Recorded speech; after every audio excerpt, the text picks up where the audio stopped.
Boa noite, meu nome é Leonardo Augusto Dionísio e hoje vamos discutir sobre o antropólogo em Marte.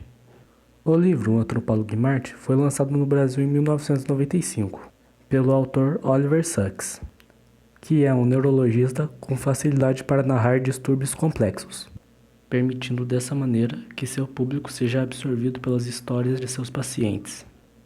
Os pacientes de Sacks surpreendeu o leitor e o próprio neurologista pela capacidade adaptativa criativa para conviver com doenças neurológicas devastadoras.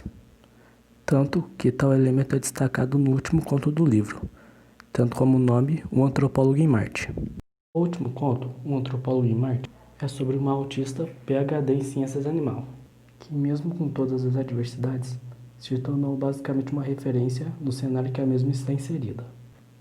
Curiosamente, a linguagem técnica era muito mais acessível à pesquisadora do que a linguagem formal, permitindo dessa maneira que a mesma se encontrasse e tivesse basicamente capacidade de produzir ciência. A ciência a medicou, ao mesmo tempo que se tornou seu refúgio. Durante sua jornada, a mesma alegava que se sentia como um antropólogo em Marte. Sentimento esse compartilhado provavelmente com muitas outras pessoas que possuem O autismo foi descrito quase simultaneamente por Leo Kanner e Hans Asperger nos anos 40. Kanner via o autismo como desastre, já Asperger via aspectos que poderiam ser vantajosos. Existe uma vasta gama de sintomas do autismo. A grande maioria das crianças que Kanner examinou tinha tiques, giros, problemas de coordenação e equilíbrio, pode haver conversa vazia e um discurso por clichês. As crianças examinadas por Asperger têm uma inteligência normal e muitas das vezes até superior. O quadro autismo infantil muitas das vezes é visto por pessoas, por outros médicos, como algo devastador, como pessoas que não vão desenvolver ao longo do tempo nenhum tipo de habilidade. Embora possa haver de fato um quadro devastador aos 3 anos, os jovens autistas podem adquirir uma linguagem satisfatória, conquistas intelectuais, pode se tornar seres autônomos, aptos para uma vida normal. A causa do autismo não é detectável no primeiro ano de vida. Normalmente é perceptível depois dos 2 anos de idade e, em alguns casos, só na fase adulta, mas é muito difícil. Asperger o via como deficiência biológica de contato afetivo. Kanner via como distúrbio psicogênico. Naquela época, o autismo era visto como natureza defensiva, só nos anos 60 como natureza orgânica. O autismo é geneticamente heterogêneo, dominante e recessivo. Normalmente é mais comum em homens. Pode ser originado por problemas metabólicos ou mecânicos. Antigamente, essas pessoas que possuem autismo eram vistas como pessoas psicóticas, retardadas e muitas das vezes até perigosas. Eles não entendiam que precisavam de tratamentos específicos para elas e colocavam instituições enormes com tratamentos rigorosos. Só nas 2 últimas décadas que foi desenvolvendo tratamentos específicos educacionais para pessoas que têm autismo. Assim que o Oliver encontra com o Temple, ele tem uma percepção de realidade completamente diferente da qual ele está acostumado, onde ele percebe que os autistas, eles têm um pouco, né, do individualismo, de focarem nas coisas que eles acham que são mais necessárias, em focar no que é mais real no ponto de vista deles. Ele tem a percepção de que eles são extremamente inteligentes, mas eles não são tão compreendidos pelas pessoas. Talvez pelo fato de eles não conversarem muito, não jogarem conversa fora, ficar mais no que eles julgam ser necessário mesmo. Em seu trabalho de PhD, Temple desenvolveu sua tese sobre os efeitos do meio ambiente enriquecidos ou empodrecidos no desenvolvimento do cérebro dos porcos. Ela falou para o Oliver Sacks das grandes diferenças que desenvolveu entre os dois grupos. Os porcos enriquecidos se tornavam sociáveis e encantadores, e os empodrecidos eram agressivos e ela dizia que eles eram praticamente autistas. E ela se perguntava se o empodrecimento da experiência também não contribuiria com o fator do autismo humano. Temple tinha publicado mais de uma centena de artigos, divididos entre aqueles sobre o comportamento animal e administração dos recursos e aqueles sobre o autismo. Em um dado momento do livro, Temple leva Sex até a sua casa. E ao entrar no quarto de Temple, Sex percebe um objeto muito grande e com um aspecto estranho ao lado de sua cama. E ele pergunta o que é aquilo. Temple diz que é a máquina de espremer dela. E que tem gente que chama essa máquina de máquina do abraço. Sex classifica a máquina como um mecanismo que tinha 2 lados de madeira pesados e inclinados, com 1,5 m por metro cada, prazerosamente estofados com um enchimento espesso e macio. Ele diz que eram ligados por dobradiças a uma prancha de base longa e estreita, criando uma calha do tamanho de um corpo em forma de V.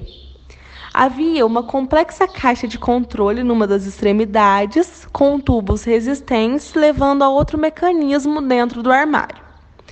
Temple mostrou também que era um compressor industrial, do tipo que usam para encher pneus, e Sex perguntou para que servia. Temple disse que proporcionava uma pressão firme, porém confortável sobre o corpo, dos ombros até os joelhos. Disse também que tanto uma pressão regular como variável ou pulsante, como você desejar. E acrescentou que se você arrastasse para dentro dele e ligasse o compressor, e fica com todos os controles na mão, bem na sua frente. E quando Sex perguntou para que alguém deveria se submeter a tal pressão, ela contou para ele que quando era uma menininha, desejava muito ser abraçada, mas ao mesmo tempo ficava aterrorizada com qualquer contato.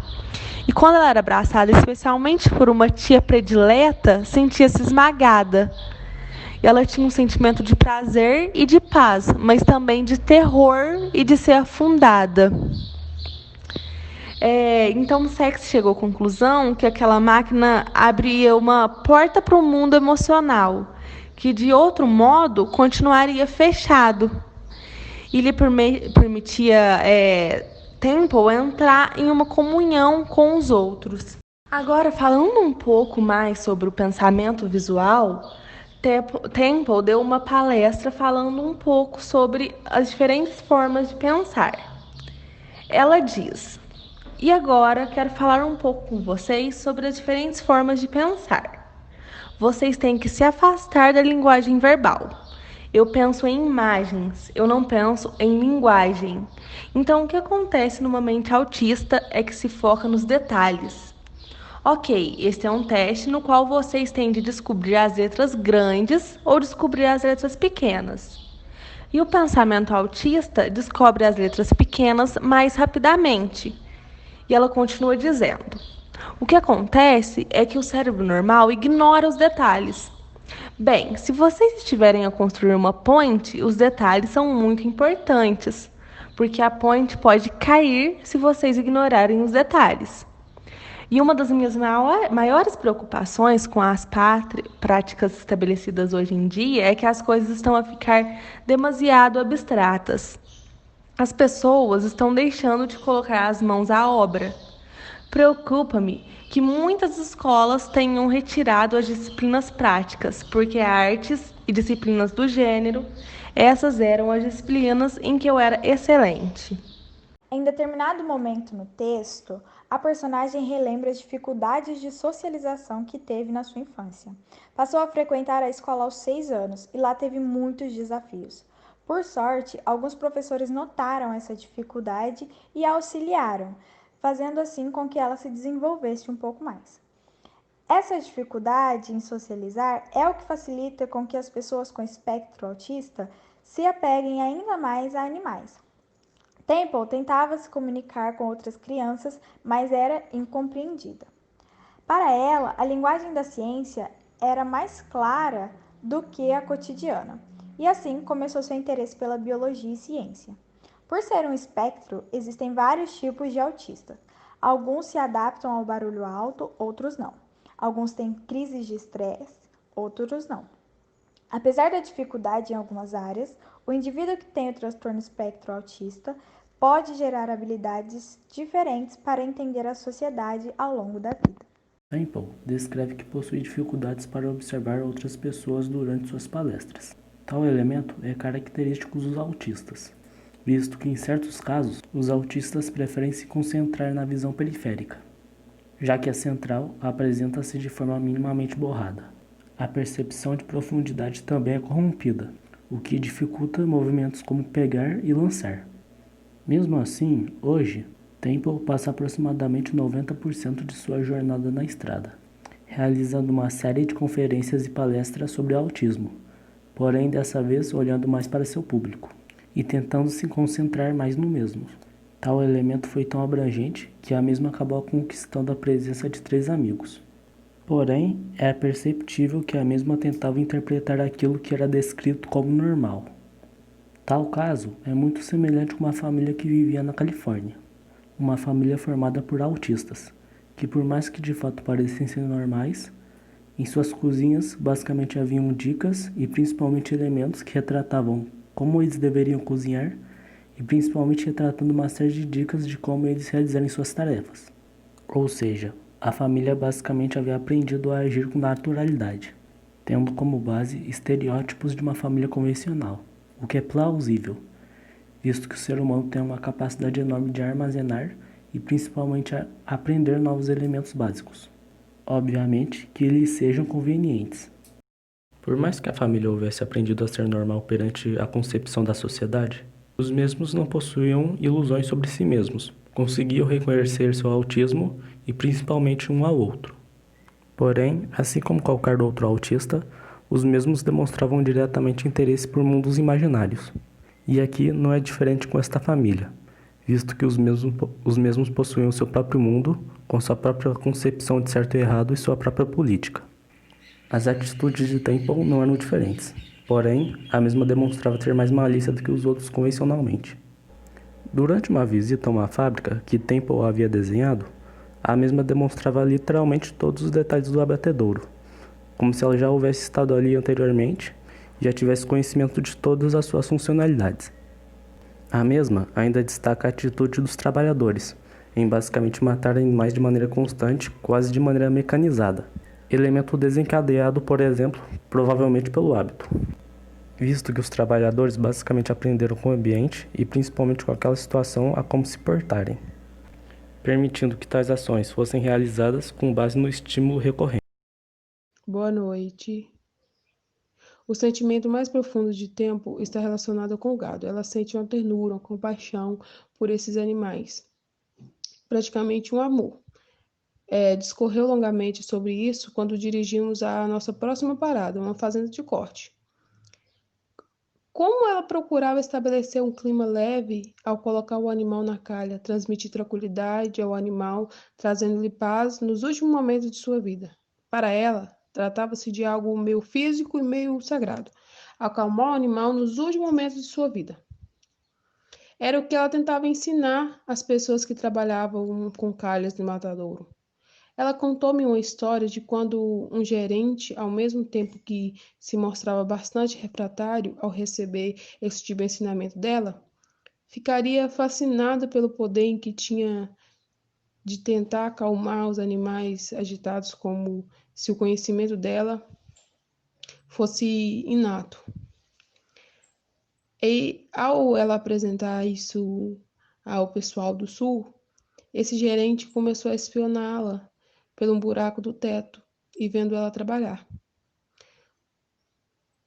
E esse fato ocorreu quando ela dava consultoria para o matadouro no Sul. E é engraçado que toda essa cena e todo esse contexto passava na sua cabeça. Contou-me essa história uma dúzia de vezes.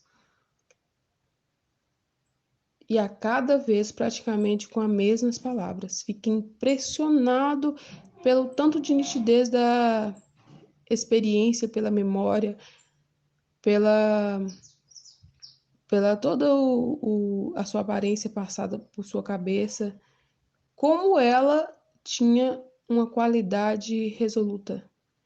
E como essa cena original, essa percepção que ela tinha, com todos os sentimentos contaminantes. Ela costuma dizer que a sua cabeça é como um CD-ROM no computador. Como uma fita de vídeo que processa rápido, sabe? Mas uma vez acessada, tenho que repassá-la na íntegra. Tipo, ela não consegue, por exemplo, concentrar apenas na tranquilidade do animal no seu último momento.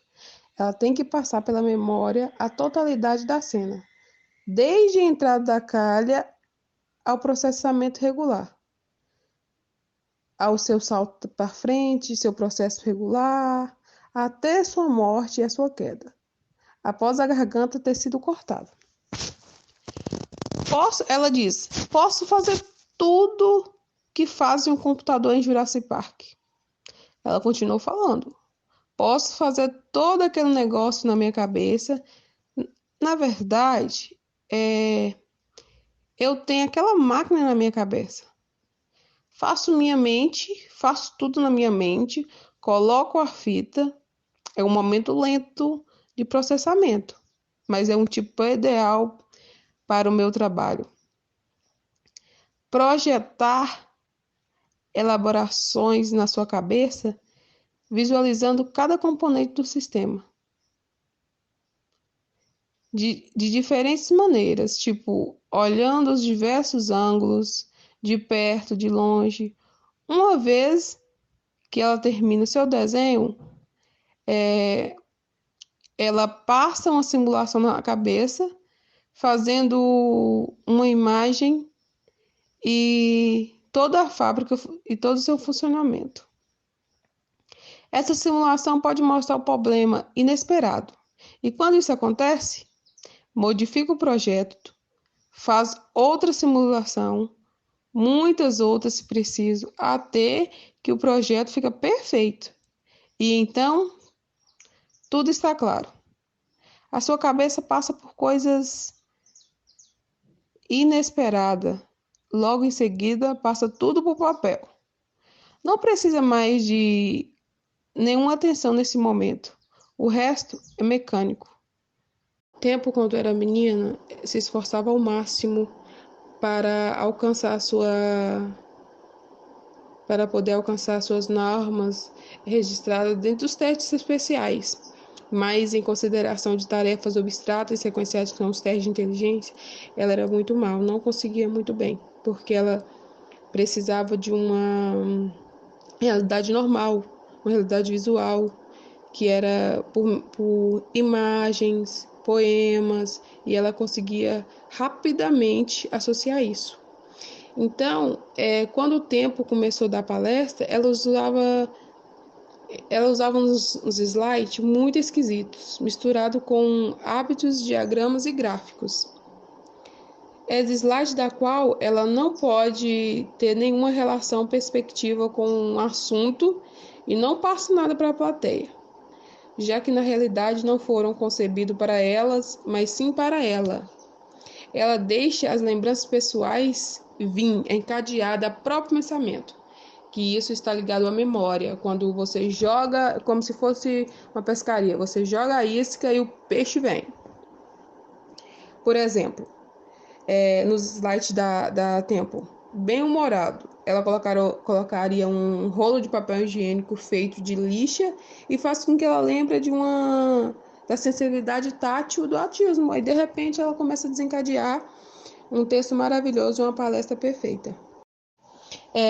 Eu também fiquei tocado quando falou sobre sua relação com Tom. Lembra de Tom, que é o amigo da Temple, que é um amigo muito querido, que ele é muito inteligente, poderosíssimo em mecanismo? Então, eu fiquei espantada quando ela fala dele. Fiquei pensando se ela amava de verdade e se já havia pensado em ter relação sexual ou casar com ele. Perguntei a ela.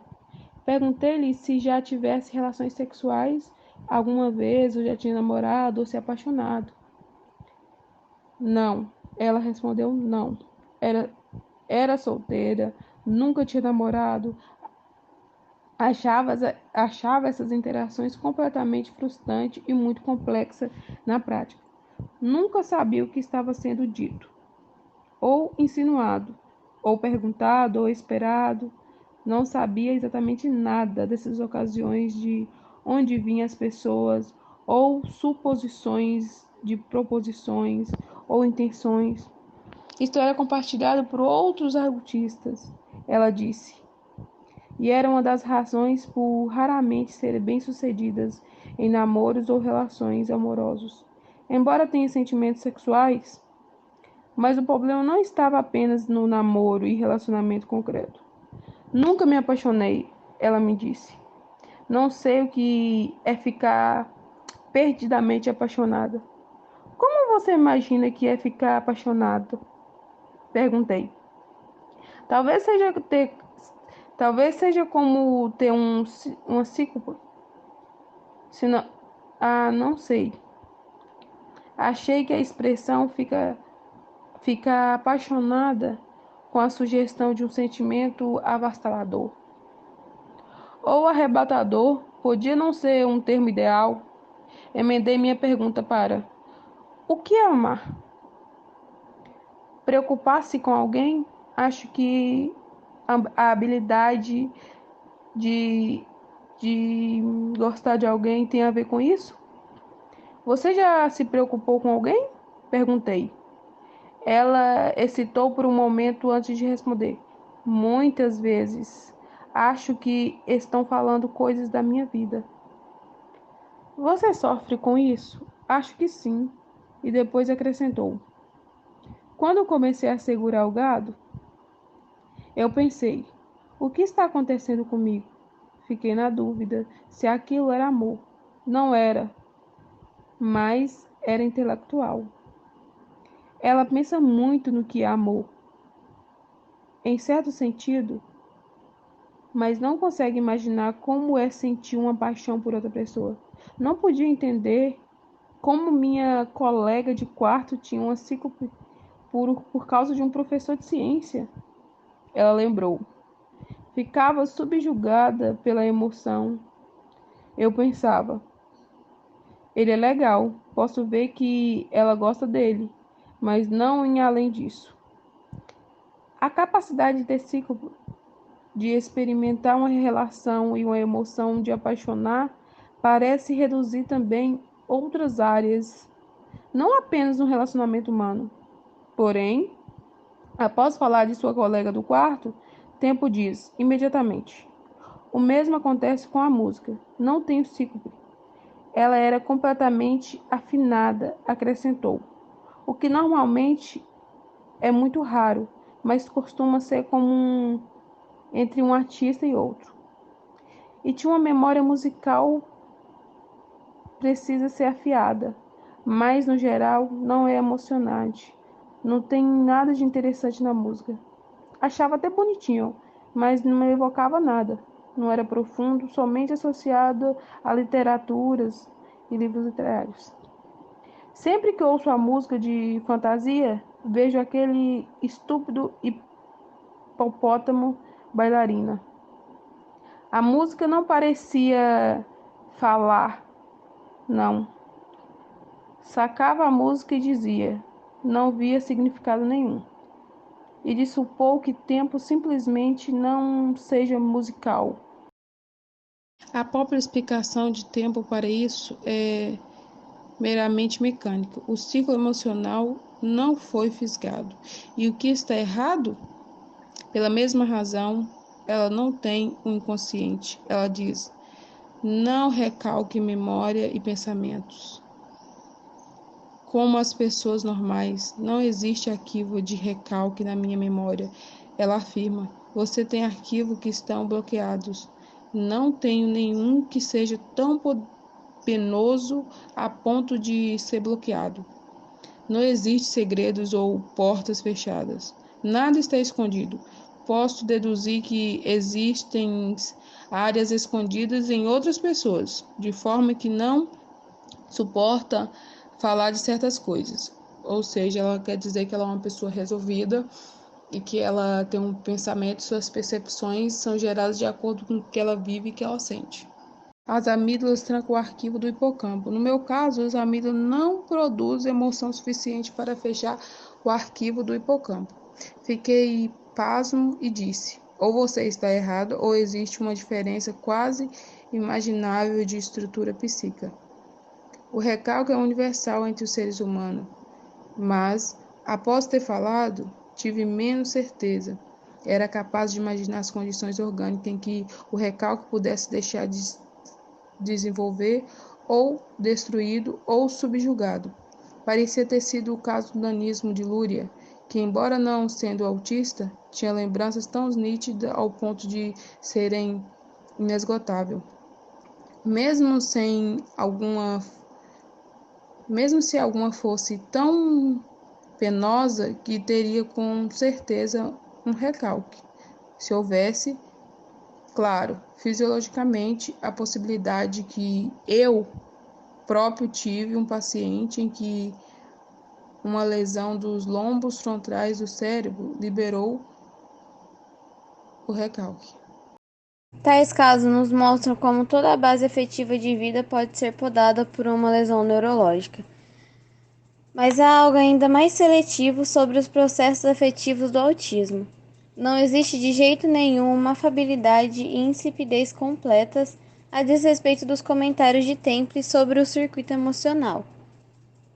Um autista pode ter paixões violentas, fixações e fascinações intensamente carregadas, ou como Temple, uma ternura e uma preocupação quase avassaladora em certas áreas. No autismo, não é o afeto em geral que é defeituoso, mas o afeto em relação a experiências humanas complexas, predominante em relações sociais, mas talvez outras associadas, estéticas, poéticas e simbólicas.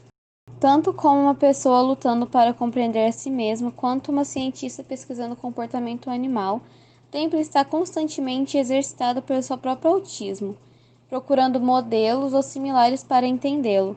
Ela acha que há algo de mecânico em relação à sua mente, e a compara com frequência a um computador, com vários elementos paralelos, vendo seu próprio pensamento como computação, ou a sua memória como um arquivo de computador. É movida por dois impulsos.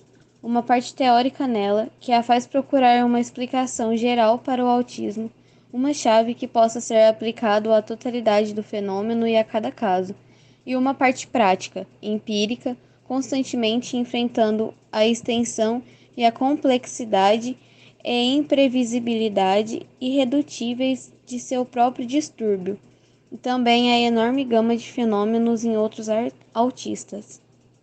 Ela sustenta sua ideia de circuitos emocionais deteriorados no cérebro e imagina que servirão para ligar as partes emocionais destes filogeneticamente mais antigas, a amígdala e o sistema límbico, as mais recentes desenvolvidas, em específico as partes humanas do córtex pré-frontal. Ela admite que tais circuitos podem ser necessários para permitir uma forma de consciência nova e superior, um conceito explícito em si mesmo, da sua própria mente e das dos outros, exatamente o que é deficiente no autismo. Temple terminou uma palestra recente dizendo: se pudesse estalar os dedos e deixar de ser autista, não o faria. Porque então não seria mais eu.